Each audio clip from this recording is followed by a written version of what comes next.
Well, good afternoon, everybody. My name is Todd Couch. I'm the Vice President of the Coalition, and on behalf of everybody at the Coalition, I want to welcome you to the fourth in our Cultural Conversation Speaker Series. Today we will be honoring Dr. Chris Barton, who will be giving us a presentation all about broad strokes and yard sweeping, so it looks like it will be a very interesting time that we have here together. I look forward to learning a lot. Whenever Dr. Barton told me what the topic was going to be, I realized that this is something I had not heard about growing up in Texas, and so I think if nobody else, I have a lot to learn today. So Dr. Barton, I thank you for spending time with us. But let me tell you a little bit about who our speaker is today. Dr. Chris Barton earned his PhD in anthropology from Temple University. His recent publications include an edited book, Trials in the Trenches, Archaeology as Social Activism, and his monograph, The Archaeology of Race and Class at Timbuktu, a Black Community in New Jersey. His research focuses on community-based projects that both explore the past and contest the marginalization of people in the present. Please help me welcome Dr. Chris Barton to the stage.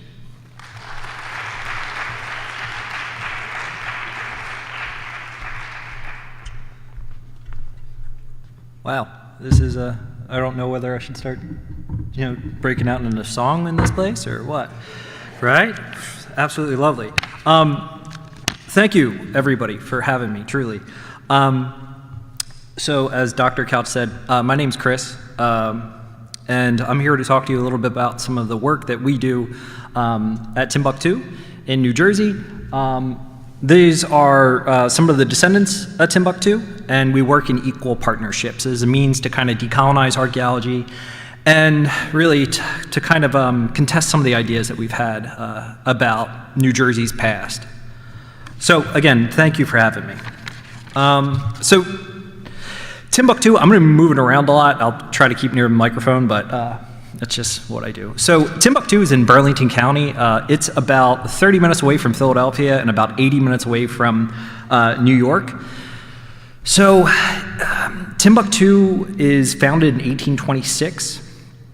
And likely that founding is through white Quaker support in the area.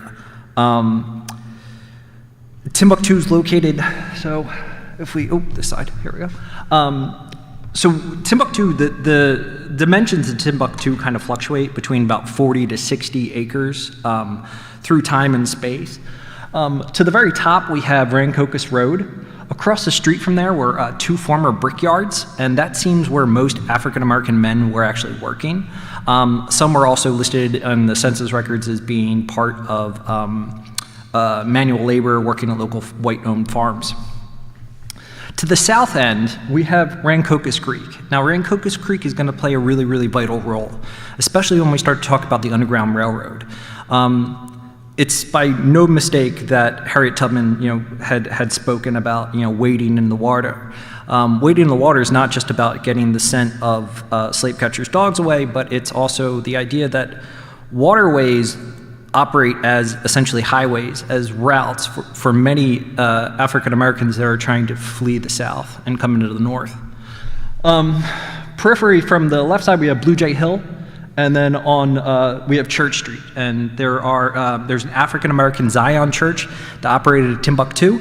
One of the only above-ground actual features that date back to the historic era of Timbuktu is the cemetery. Now, the cemetery has only, I want to say about 13 grave markers. Of the grave markers, about 11 of those are actually USCTs. So that's United States Colored Troops. Towards the tail end of the Civil War, the United States Colored Troops actually represented about 20% of the Union Army. So a little bit about Timbuktu. So again, it's founded in 1826. It's probably founded, or at least it's peopled by, for three reasons. One is the Gradual Emancipation Act of 1804 that's created in New Jersey. And what that says is that it's basically people born after July 4th, note the date, of 1804. If you're a woman, you're going to serve for 21 years as what is listed as an apprentice to your mother's master. And if you're a male, you're going to serve 25 years. So it seems like the first kind of peopling of Timbuktu is kind of coinciding with this rise, or at least at this end of the gradual emancipation. Timbuktu itself is actually founded, looking at the deeds record, it's founded by people who had immigrated from Maryland. One of the other ways that Timbuktu is founded is, or at least populated, is by natural reproduction. Todd, that's when a mommy and a daddy love each other very much, and the stork comes. The other one that kind of draws much more, at least the other mechanism that leads to this populating of Timbuktu that seems to be a little bit more, garners much more interest in the area, is the Underground Railroad. So the Underground Railroad is more of a state of mind rather than actual passageways. I've had so many people ask me where the actual train tracks are. Happens all the time. And it was funny because we were actually doing this excavation and a student came out and she was like, oh, well, you know, where are the railroad tracks? Have you excavated them yet? And I'm like, no, you know, it's actually a euphemism. And she looked at me when I said euphemism. I'm like, oh, swinging a miss on that one too. No, the Underground Railroad is actually, it's a concept. It's more of an idea. It's about a network of different kind of different routes for the physical, but it's also more of the lines of communication. The Underground Railroad, at least the term railroad, drives more from this network, right? One of the other things is that the railroad is one of the faster ways to travel in the 19th century. The underground part is typically, historians kind of disagree on this, but one could be just the fact that it's underground, right? Like underground, like hush secret. The other is that there's a testament where this slave catcher is chasing this person, and the person disappears. And what he writes in his diary is that he slipped underground, in almost some underground railroad. What we do know, at least about the Underground Railroad, is that documenting it can be really, really difficult. And what we have because you got to think about the Underground Railroad, you don't want to advertise it, especially with the passage of the Dred Scott case and things like this. So how do we find the evidence for the Underground Railroad? So there are some lines of evidence, and reading between the gray areas. One is just simply newspaper accounts, and we have numerous accounts of where slave catchers come into Timbuktu. One of the more famous examples that comes out is actually called the Battle of Pine Swamp, where Perry Simmons, who's a quote-unquote fugitive, an escapee, who's originally from Maryland, comes to Timbuktu, and him and his family are basically accosted by George Alberti. And George Alberti was a very prominent slave catcher from Philadelphia. And he, basically pushes Perry Simmons into his attic. And what Perry Simmons goes, and he's hiding in this loft, and he has guns, and he says, the person who comes up here, I'm going to shoot him, right? Well, upon this commotion, the people at Timbuktu, likely back in this area, the people of Timbuktu come to arms, and they themselves arm themselves, and they go and they drive George Alberti away. So what we see here is this type of collective resistance, right? That's really going to become a defining factor within Timbuktu, both historically as well as in the present. Some other examples that we have of the Underground Railroad comes from oral histories, and the oral histories are numerous, right? Speaking about run-ins with not only slave catchers, but discussions about the rise of the Ku Klux Klan. If you're not familiar with this, New Jersey has one of the highest rates of membership in the Ku Klux Klan in the 1920s. The Klan is still very active in New Jersey. They sell out leaflets and pamphlets in nearby Chemung in, I want to say, 2009. The final piece of evidence that we come here for the Underground Railroad is obviously, this connection with the Quakers, but it's also a reading of the census materials. So in 1850 is one of the 1860 is one of the first times that New Jersey actually asked for the state or the origin of the individuals as they are, taking the census, right? So you go and you might ask somebody like Dr. Bolt, where are you from? And the origin is New York, right? If you can't tell by his accent and his love of the Bills. So then in 1870, they asked the same question, and people, Dr. Bolt's from New York. Well, what we see in Timbuktu is that when people are asked, several of these individuals, when they're asked, they'll turn around and they'll say, well, I'm from Massachusetts, or I'm from New Jersey. Originally they're from New Jersey or Pennsylvania. And these are other states that have similar gradual emancipation laws. But then those same individuals, when they're asked in 1870, 5 years after the end of the Civil War, those same individuals, when they're asked, they're like, I'm from Virginia, or I'm from Maryland. So this could be a way for us to kind of read between the lines and actually find people who had used this network of the Underground Railroad to escape slavery. So what we see here, at least at Timbuktu, is if you see this line coming up here, Timbuktu is part of what's referred to as the Greenwich Line of the Underground Railroad, largely climbing from the Delaware Bay all the way up through the Delaware River and then the tributaries that come up here. Of particular note is that every time that you see an antebellum African American community in New Jersey, there is a nearby white Quaker community, usually within several miles. It's important to note that the Quakers are some of the most ardent proponents for abolition, but many Quakers did not see African Americans as their social equals. And what we see, and there's been arguments thrown out by historians that say that, that it's more of a reflection that the Quakers are fearful that they're going to receive eternal damnation by God if they allow slavery to persist, and that it's not necessarily this looking at slavery as an evil that needs to be eradicated from a humanitarian standpoint, but more as a spiritual standpoint. That said, Quakers do provide numerous amounts of legal services. They offer employment. Granted, that employment often tends to be on the lower economic scale, and that's one of the continuing themes that we're going to discuss throughout this. And when we're talking about the Quakers and the relationships, one thing of note is that African Americans are continuously denied membership into the Friends, the Society of Friends. They do offer segregated services, but in terms of full membership. One example that comes from Mount Holly, which is the white Quaker community here highlighted near Timbuktu, is that John Woolman, who's a very, very prominent white Quaker in the area, very prominent in terms of being an abolitionist, the community itself didn't have an elder, and he recommended an African American as one of the potential elders. And what the group said, what the elders of the community said, is that we would rather have no elder at all than have a black elder. So this kind of helps to complicate this narrative when we're talking about the history of New Jersey itself. New Jersey itself never ratifies the 13th Amendment. They argue against, well, they don't sign into the 13th Amendment, and they're very much for states' rights.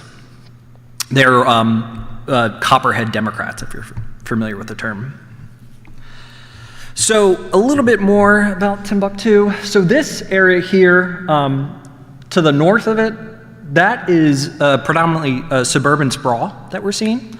To the south, the tree-lined area where it says about Feature 13, that has been historically used as kind of a junkyard, and there have been some efforts to clean up this area. In about 2008, 2009, West Antrim Township, the township that is currently where Timbuktu is, acquired a 4-acre portion, roughly where you can see that yellow line, and this became the focus for our work. Now, when I say our work, it's an important kind of distinction that we need to make here. If you guys can't tell, I'm pretty white, right? Like, I mean, I still do the chicken dance at weddings and stuff. Like, that's how white I am, okay? That's what I'm throwing out here. So, look, I know how to make sense of artifacts. I know how to excavate, okay? I know this. I know how to read landscapes. I know how to process artifacts. I know how to talk to people. At least I think I do. My wife would disagree, but that's beside the fact. What I don't hold is I don't hold a monopoly on meeting, right? I have my own cultural baggage that I'm bringing into different situations, and it's never my place to ever take over a position, to ever take a top-down approach when we're doing archaeology and things like this. Yes, I know how to make sense of artifacts, but I'm not the gatekeeper of the past. So what do we do as archaeologists? Well, we have to work with people. We have to work with stakeholders. We have to work with people as equal partners in the exploration of the past. I can never turn around and, one example that I always discuss is we excavated a Vicks Vapor Rub bottle. It's a blue cobalt bottle. And for me, I'm sitting there filling out an inventory sheet, and it's just, a blue cobalt bottle, roughly probably 1910, 1915, anything.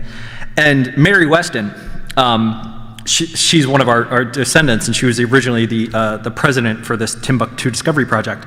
She takes it, and immediately that artifact becomes what we refer to as like a vehicle from the past. And she starts telling me stories about how when she remembers as being a child, and that when she didn't feel good, that her mother would come and rub this on her chest to make her feel better. I can never get that.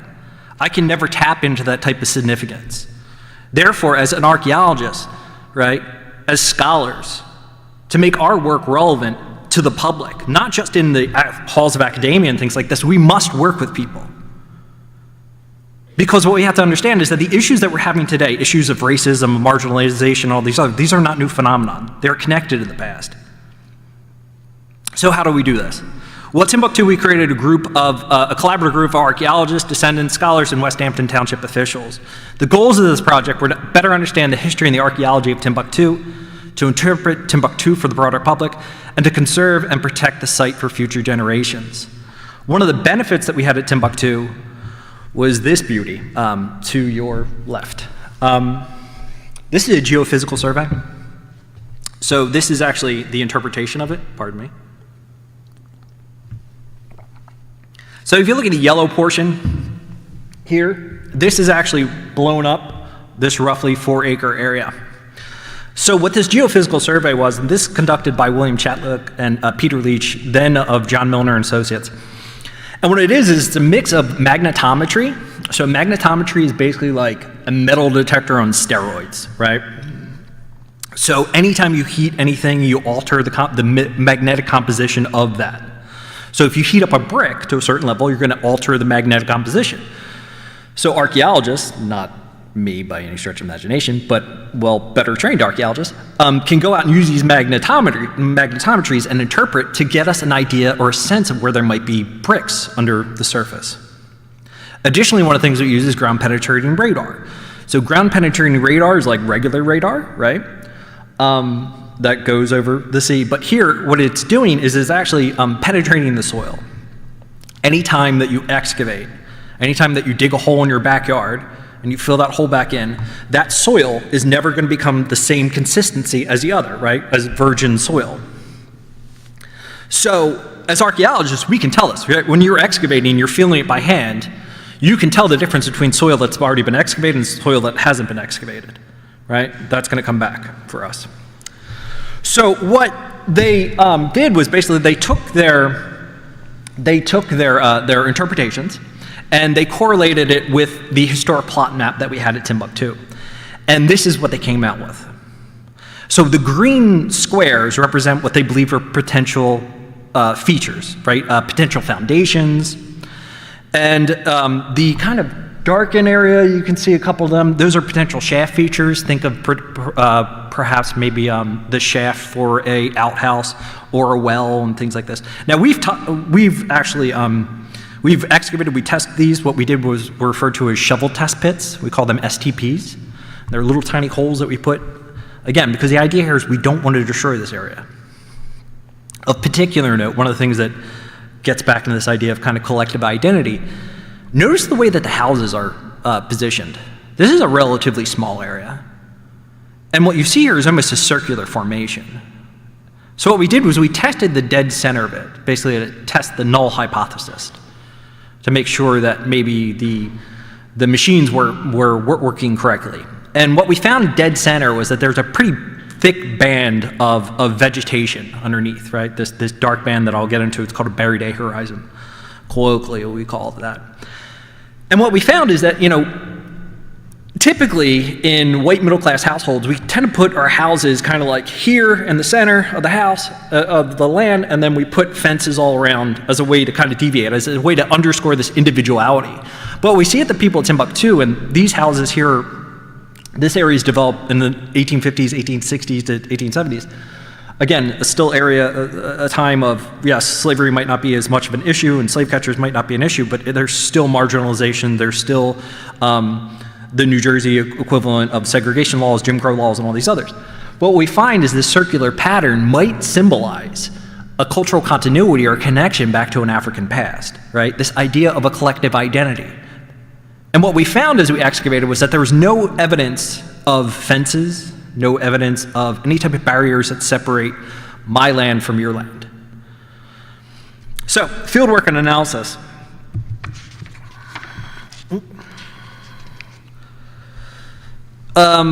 So let me get caught up. There we go. From about 2009, it was after my bachelor party too. Oh my God, it was rough. It was.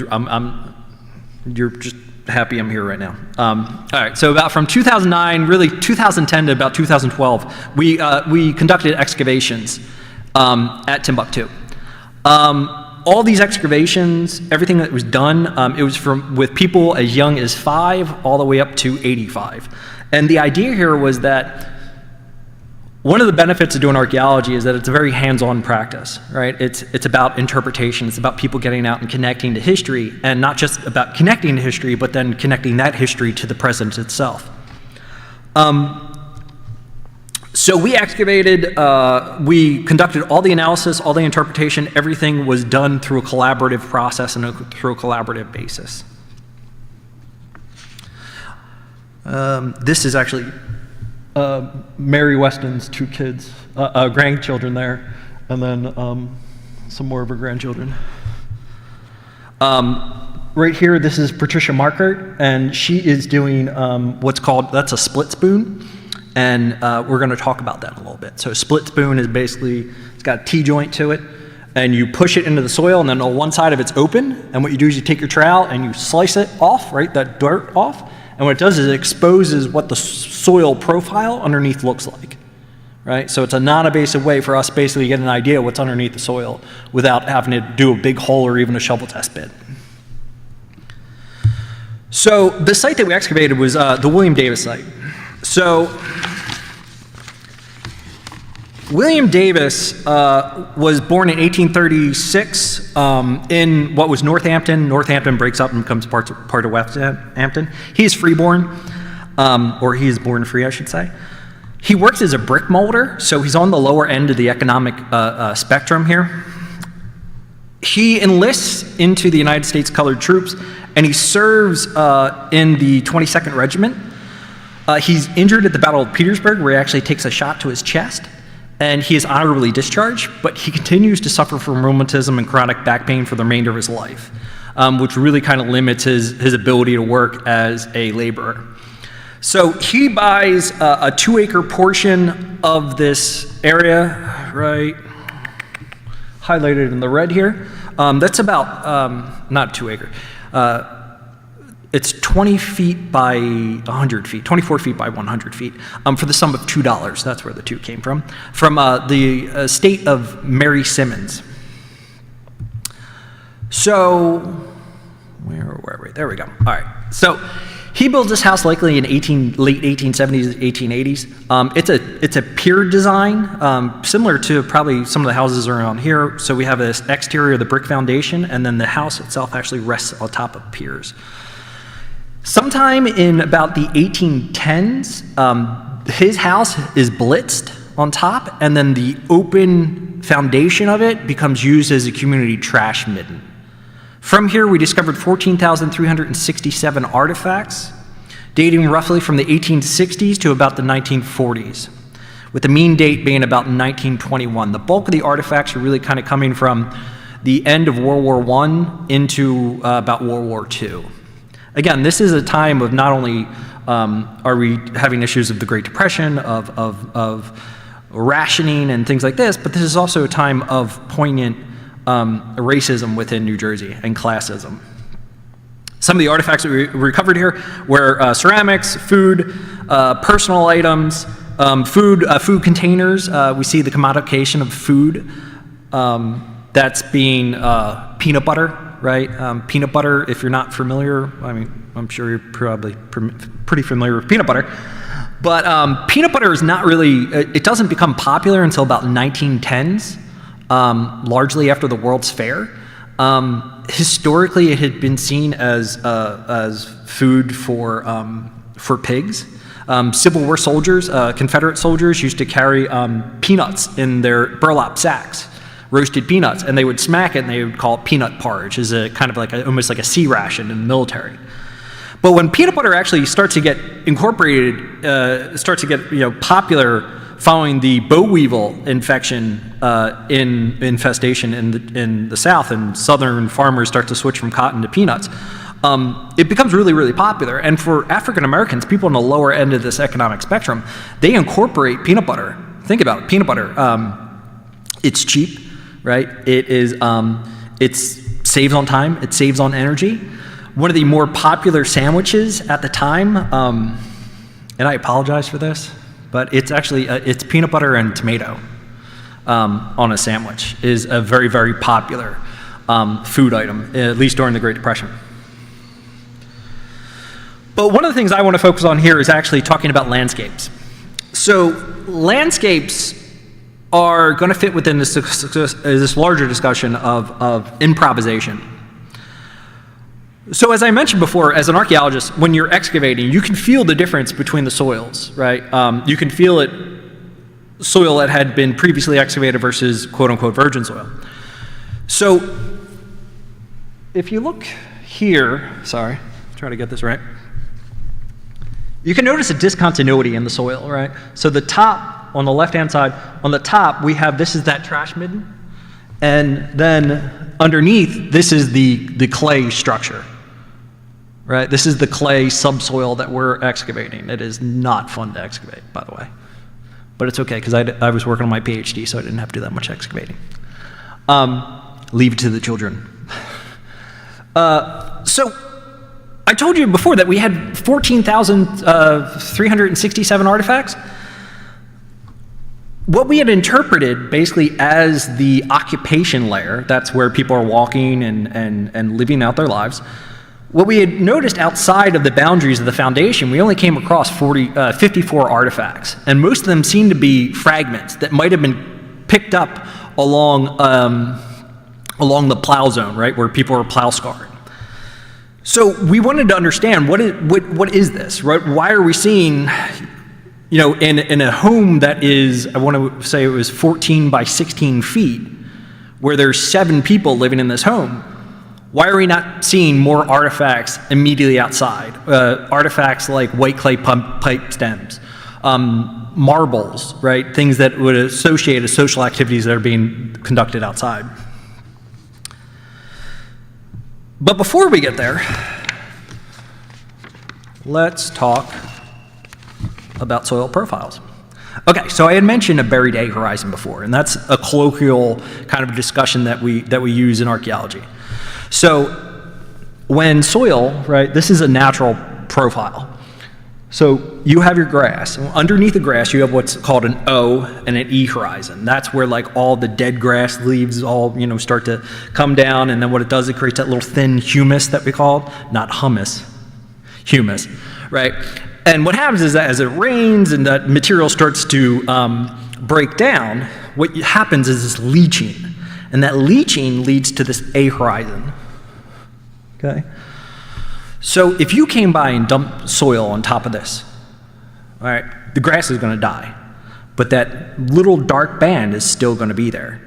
For archaeologists, we always try to find these areas because what it suggests to us is that at least above this A horizon, if vegetation was growing on there for a prolonged period of time, then that would suggest that people may have been there. So again, we call these buried A horizons, colloquially. At Timbuktu, this is the soil profile that we had. It's a relatively simple soil profile. This is sandy loam up top, and then underneath we have this clay loam. It's a very, very simple profile, at least outside of the foundations. The straight lines, at least separating level 1 from level 2, is more than likely because of the plow scar, right? People plowing this. But again, we had no evidence for that kind of dark, buried A horizon. So we started to test this hypothesis. So our testing, as you had seen with Trish, this is actually I keep turning the wrong way. This is that split spoon I was telling you about. And what we did was we did a series of borings, right? So using the split spoon and then a hand auger. Hand auger is about like 2-inch wide little bucket. You don't get as much of a kind of vision of the soil profile, but you might be able to pick up little tiny artifacts.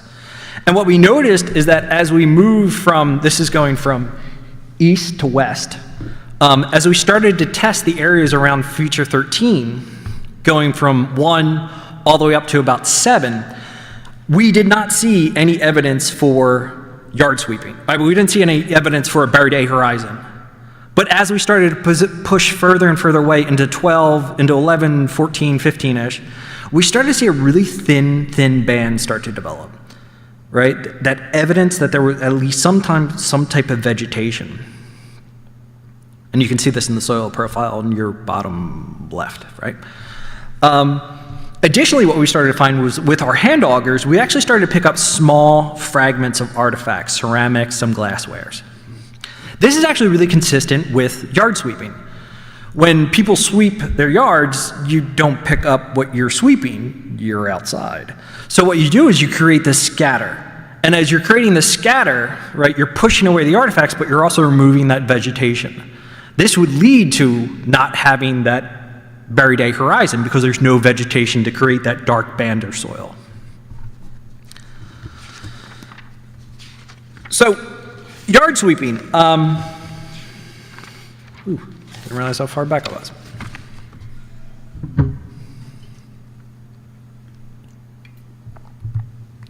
So, swept yards. This one's actually from South Carolina.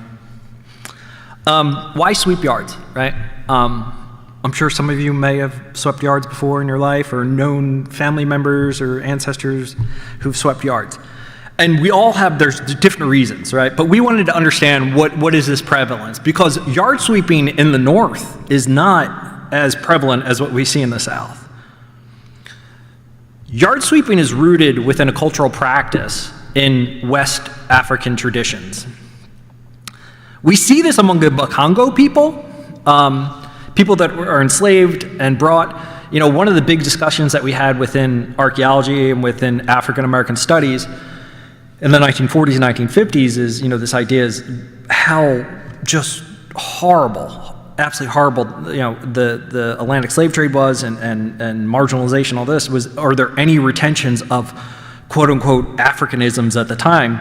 Were there any resemblances of that in American culture? And it was a hotly debated thing. And what we can understand today, I think quite easily, is that there are these elements of cultural continuities, right? Continuations from West Africa that are inspired in African American culture. And that's what we see here, right? Is that, you know, one of the initial practices, or at least the origins for yard sweeping, may have been rooted within this West African tradition. And what it does is, as you sweep the broom, you essentially are pushing away evil spirits away from the home. Now this might seem odd to us, but I was raised in a Catholic household, and one of the things that we did was my parents always had the sign of the cross, right? Or a horseshoe on top of the doorway. And the idea here is that that wards off evil spirits. It protects the home, right? And that's what we're seeing. At least this is the origin of this type of cultural continuity as we connect it to yard sweeping.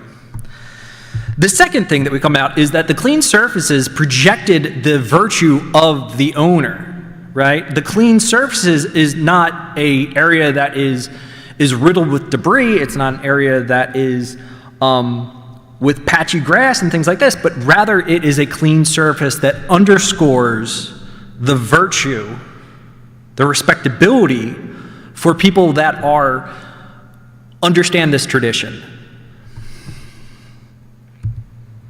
Building upon this is one of the third reasons that this yard sweeping is the creation and the maintenance of a collective identity. For people who are coming from a tradition, you remember when I had said that many of the people coming to Timbuktu are more than likely part of the Underground Railroad, coming from the South, coming from Maryland, Virginia. There's a collective identity connected to yard sweeping. And what we see here is that it's not just about the virtuosity of the individual. It might not just be about this connection to Africa, but it's this idea of Africanness, of blackness that exists within the United States.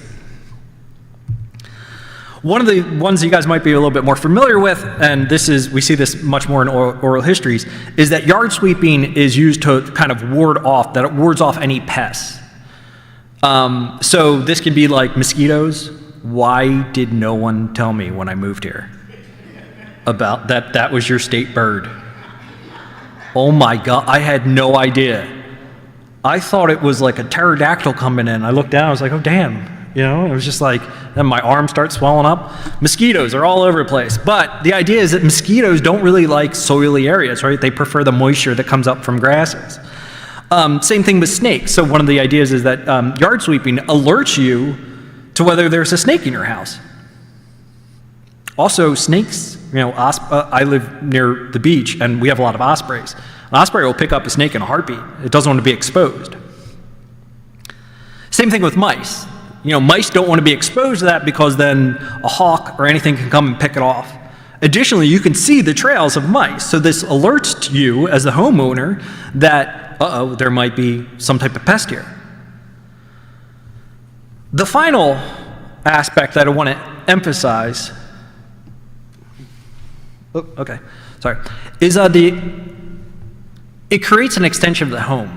At Timbuktu, believe it or not, Jersey, we actually get hot summers, right? Like, not like this heat, hellacious cauldron that we have here that's basically like a convection oven of just hotness, right? But Jersey, it gets hot.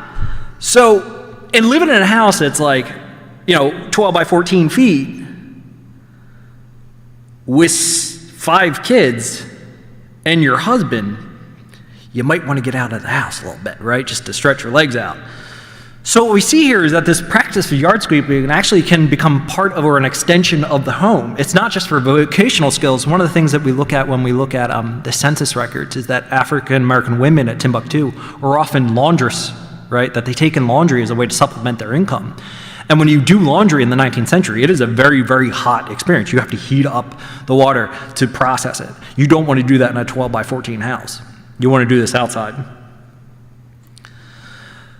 One of the other things we have to remember is that when we're looking at Timbuktu, these extensions of the yards, right, or these yards themselves become areas to socialize. Many of the people who lived in Timbuktu were former soldiers, they're veterans, and they all decided to live in an area that was within close proximity to each other. And on these kind of swept areas, right, it's not just about work, it's not about the daily things, it's not about laundry, but sometimes it's about socializing. It's about hearing your mother tell stories about the past. It's about your dad talking to an old army buddy about their experiences. It becomes a very active social arena. It becomes home. So, like any good anthropologist, I had to theorize and use a lot of social theory, right? So what we're going to talk about, right, is one of the things that I drive and I start to develop into my work is I talk about this idea of improvisation, right? And we all improvise. Everybody improvises. If you ever listen to jazz or things like that, there's improvisation. But the type of improvisation that I'm talking about is this effect of the everyday, right? The routine aspects of your life and improvising on that. And when I talk about this practice theory of improvisation, I'm borrowing heavily from Pierre Bourdieu, a sociologist. Todd just got excited because I said sociology. But these are practices are the result of living life on the periphery. These everyday decisions are based from a habitus or a learned experience of making do. And as will be made clear as we start to kind of discuss more of this, practices of improvisation, they aren't simply ephemeral. It's not like going out and being like, I'm just going to buy the cheapest thing possible because that's what's going to happen, right? If you think about it, buying peanut butter is an expense. It's cheaper to make food at your home, but that's not always the case. Sometimes it's good to spend that little bit of money because then you're going to be saving on time and on energy in the long run. So it's not simply ephemeral, straightforward tactics, but they're these types of practices of improvisation are rooted within a tradition of enduring and resisting marginalization. And what I would contend with is that as we're talking about swept yards, it's not simply that swept yards are rooted within West African tradition. There's no way around that. Within Black America, they are rooted within West African tradition. But what we see is that culture is not static. It's not cookie cutter. It doesn't stay in one position. It starts to adapt. And one of these adaptations that I would contend with is that what we see is yard sweeping. Yard sweeping is a type of improvisation for people to make their lives a little bit easier, to get out of that hot house, to make it into an area for social arenas, to get away from the mosquitoes, to get away from the mice, or make sure that the mice aren't going to come. One of the hard things that we do in archaeology, so I focus on race, right? That's my specialty, is I focus on race. It's really, really hard to excavate something that is race. I mean, how do you even do that? How can you look at something and say that this is racialized? And in other works, I've talked about the archaeology and looking at racialized toys, racist toys, let's be honest, things like topsy-turvy dolls and some other mechanical banks. But what we're really looking at here is an excavation of class. And what I would argue, and other scholars well before me and scholars that come after me say, is that this type of archaeology, this type of looking at class is in effect a discussion about race. People who have been marginalized, right, often are denied economic opportunities, means to garner economic capital. Why is that? Well, it's because of whatever we perceive as race, following the end of the Civil War, right? Because this idea that people are denied social capital, and because they're denied that social capital, then they are denied economic capital. Race and class are inseparable. You cannot divorce the two. And that's what we're seeing here. So much so that, like, when I go and look at, and I've done other work, and I've done work in Ireland, and what I see in Ireland is people sweep their yards. It's not rooted within West African traditions. In Delaware, the family that you see to your left, dyslexia just kicked in, they're white, and they sweep their yards. That practice is more than likely not rooted in West African. What that is rooted in is in a tradition of trying to improvise because of economic class, because of marginalization.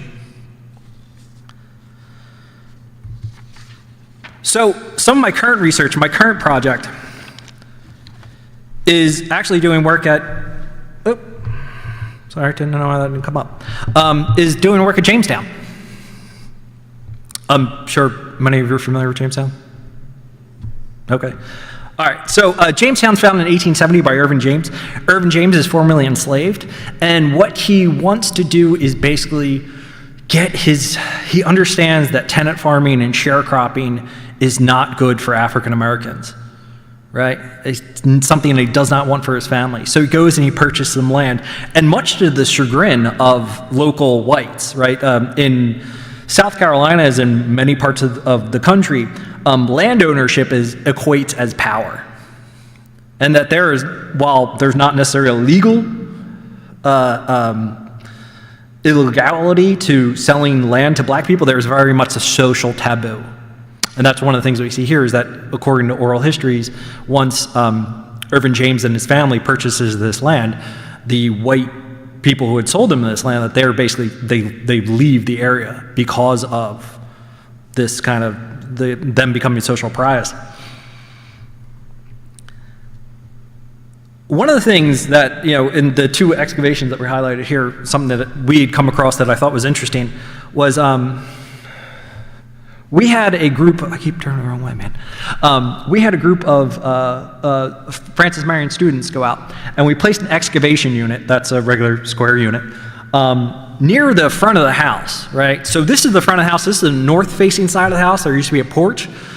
Typically what you'll see is a lot of people in the South and other places want to hang out to the north of the house.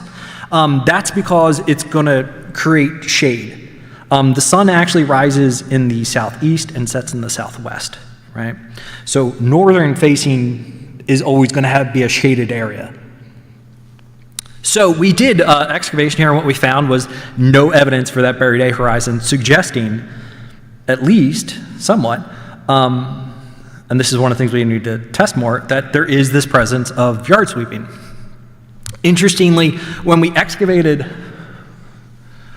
closer to the front porch area, what we came across is a very, very, very thin, fine line of sand coming across. You can somewhat see it in this area. And what that fine line likely resulted, or was a result of, was sand dripping from the front porch and then also the yard sweep coming across. So it created this very, very thin area that we were able to identify. But tying this up into the larger kind of discussions about connecting the past to the present, one of the things that we do, or at least that we're interested in, is looking at issues of black farming. African Americans became farmers following the end of the Civil War, whether that's tenant farming, sharecropping, or as we see here at Jamestown, owning land. And what seems to be the practice is subsistence farming, rather than focusing solely on something like cotton.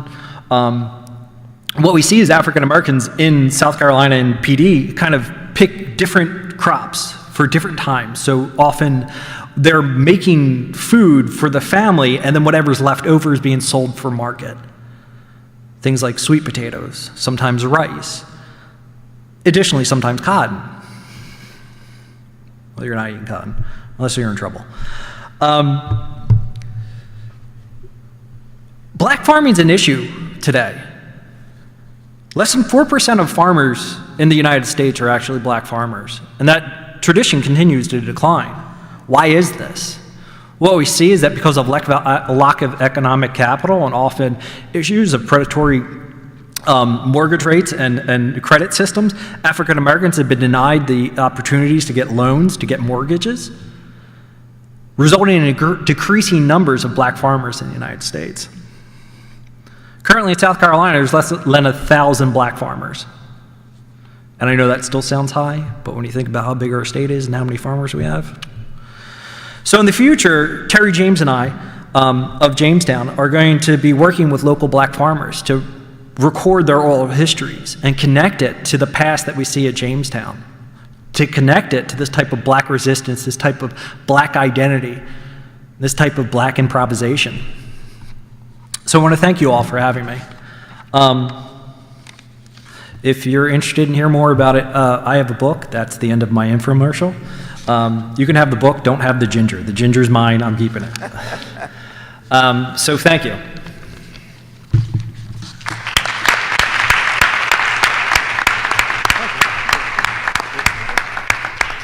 And with that, we would like to open the floor for questions for Dr. Barton. If you're here with us in person, we have microphones down in the front that we would ask that you come down to.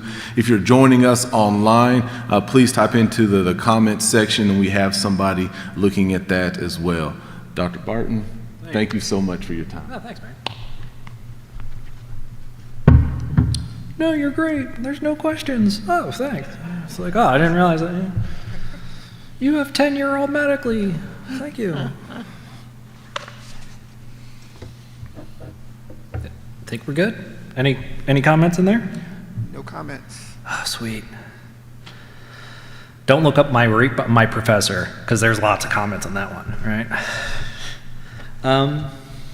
Dr. Barton, could you talk a little bit about how the practice of yard sweeping is used to create community or to create space and place for the individuals engaging in this practice?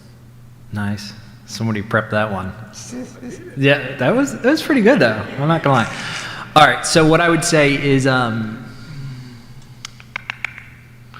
right. So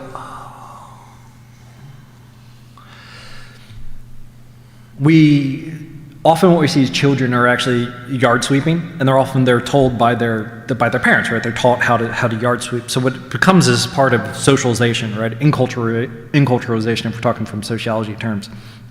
So what it does is they learn this tradition. It becomes seen as a connection to not just their social worlds, but then their physical worlds. So as people from down south might be coming up to a place like Timbuktu, And what they see is, in my book, I talk about this contestation between lawns, right? Lawns start to become really popular by the 1860s, 1870s, 1880s, right? But at Timbuktu, we still see these yards, right? And the idea is that, like, if somebody's coming from the south, a black person coming from the south, right, and they're seeing these lawns, these meticulously landscaped lawns, versus a swept yard, they have an immediate connection from the socialization to those swept yards.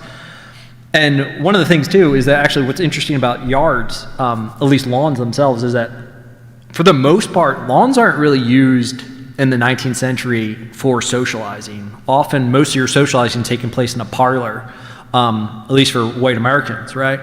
But what we see with yardscapes, swept yards, is that it's actually the exact opposite, right? That they are, in fact, encouraging this type of social interaction.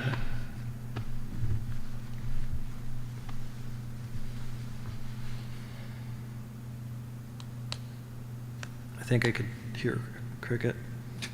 No? The acoustics really are. You want to come up here and we'll do like a duet? No? Sure? I'll be Frank. You can be Nancy Sinatra. We can. Yeah.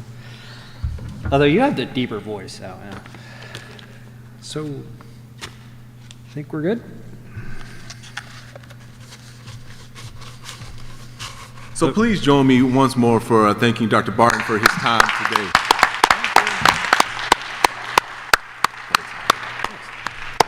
And I would also like to thank you for your support of the Cultural Conversation series over this entire year. We have already begun setting up plans for next year, so please keep an eye out on your email and be talking to the people that you know in the coalition. Very exciting things are on the way. Together we can, and we will see y'all next year with our Cultural Conversation series. Thank you.